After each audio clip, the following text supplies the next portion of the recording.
सरकारनं शेतकऱ्यांना 50,000 हेक्टरी मदत करावी, शेतकऱ्यांना वारावर सोडू नका असं वडेट्टीवार म्हणतात। सरकारनं केवळ दिखावा करू नये, ठोस मदत करावी अशी मागणी वडेट्टीवारांनी केलेली आहे। तर आपण स्वतःचा 6 महिन्याचा निधी मुख्यमंत्री सहायता निधीला देणार असं देखील वडेट्टीवार म्हणतात। ऐकूया आपण।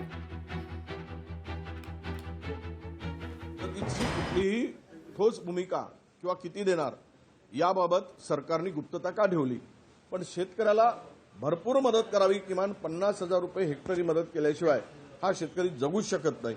ही परिस्थिती आहे।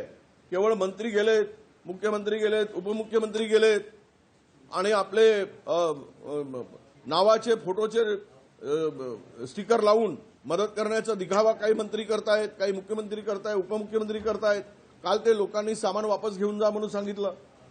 याचा अर्थ असा आहे की शेतकऱ्यांचा रोष, कारण होत्याचं नव्हतं झालं, काही शिल्लक राहिलेलं नाही, त्या बांधावर जाऊन शेतकऱ्याच्या केवळ दिखावा करू नका, तर ठोस काय मदत करणार आहे हे सरकारने सांगितलं पाहिजे, तर शेतकऱ्यांना आधार वाटेल। पूरग्रस्तांच्या मदतीसाठी मी 6 महिन्याचा निधी, आमदार निधी मी मुख्यमंत्री सहायता निधीमध्ये देणार आहे। सर्व आमदारांनी 6 महिन्याचा निधी द्यावा, सत्ताधारी असू दे की विरोधी असू दे। मी उद्याच पत्र लिहून मुख्यमंत्र्यांना सांगणार आहे, आम्ही 6 महिन्याचा आमदारचा निधी आम्हाला नको आहे। सर्व भाजपच्या आमदारांनी, काँग्रेसच्या आमदारांनी, सर्व आमदारांनी 6 महिन्याचा निधी या संकटग्रस्तांसाठी दिला पाहिजे असं आवाहन मी करतोय। लोकशाही मराठी ऐका, पहा, जागरूक रहा।